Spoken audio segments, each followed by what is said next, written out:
Hi friends, ಎಲ್ಲರಿಗೂ ನಮಸ್ಕಾರ. ನಮ್ಮ ಅಡುಗೆ ಮನೆಗೆ ನಿಮ್ಮೆಲ್ಲರಿಗೂ ಸ್ವಾಗತ ಹೇಳ್ತಾ ಇವತ್ತಿನ ಈ ವಿಡಿಯೋದಲ್ಲಿ ನಾನು ಮ್ಯಾಂಗೋ ಯೂಸ್ ಮಾಡಿಕೊಂಡು ಕೇಸರಿಬಾತ್ ಮಾಡ್ತಾ ಇದ್ದೀನಿ.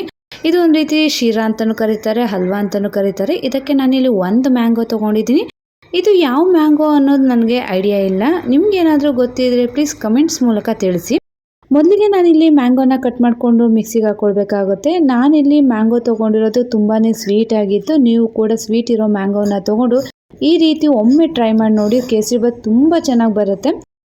ಇದನ್ನು ಮಿಕ್ಸಿಗೆ ಹಾಕ್ಕೊಂಡು ಪೇಸ್ಟ್ ರೀತಿಯಲ್ಲಿ ನಾವು ರೆಡಿ ಮಾಡ್ಕೊಳ್ಬೇಕಾಗತ್ತೆ. ಈಗ ಇದನ್ನು ಸೈಡ್ ಇಟ್ಕೊಳ್ಳೋಣ.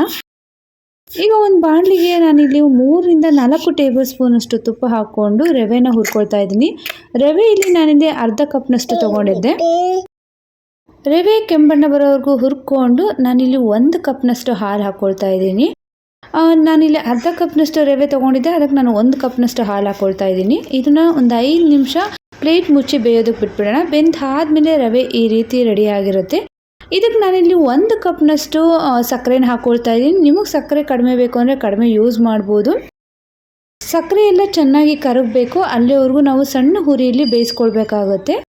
ಈಗ ಏಲಕ್ಕಿ ಪುಡಿ ಹಾಕ್ಕೊಳ್ತಾ ಇದ್ದೀನಿ. ನಾನು ಇದನ್ನು ಸಕ್ಕರೆಯಲ್ಲಿ ಪೌಡರ್ ಮಾಡಿ ಹಾಕ್ಕೊಳ್ತಾ ಇದ್ದೀನಿ ಏಲಕ್ಕಿನ. ಇದು ಕೂಡ ಸ್ವಲ್ಪ ಹೊತ್ತು ಆದಮೇಲೆ ನಾನು ಏನು ಮ್ಯಾಂಗೋ ರೆಡಿ ಮಾಡ್ಕೊಂಡಿದ್ದೆ ಮಿಕ್ಸಿಗೆ ಹಾಕ್ಕೊಂಡು ಅದನ್ನು 1 ಕಪ್ನಷ್ಟು ಹಾಕ್ಕೊಳ್ತಾ ಇದ್ದೀನಿ. ನಿಮಗೆ ಬೇಕಿದ್ರೆ ನೀವು ಕ್ವಾಂಟಿಟಿ ಜಾಸ್ತಿ ಮಾಡ್ತಾಯಿದ್ರೆ 2 ಕಪ್ಪು 3 ಕಪ್ ಅಷ್ಟು ಹಾಕ್ಕೊಳ್ಬೇಕಾಗುತ್ತೆ.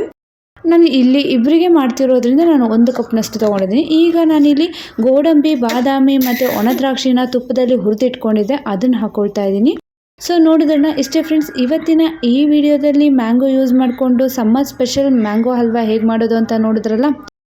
ಮತ್ತಷ್ಟು ಹೊಸ ವಿಡಿಯೋಸ್ಗಳಿಗಾಗಿ ನಮ್ಮ ಚಾನಲನ್ನು ಸಬ್ಸ್ಕ್ರೈಬ್ ಮಾಡಿ, ಹಾಗೆ ಬೆಲ್ ಐಕಾನನ್ನು ಕ್ಲಿಕ್ ಮಾಡಿ. Thank you.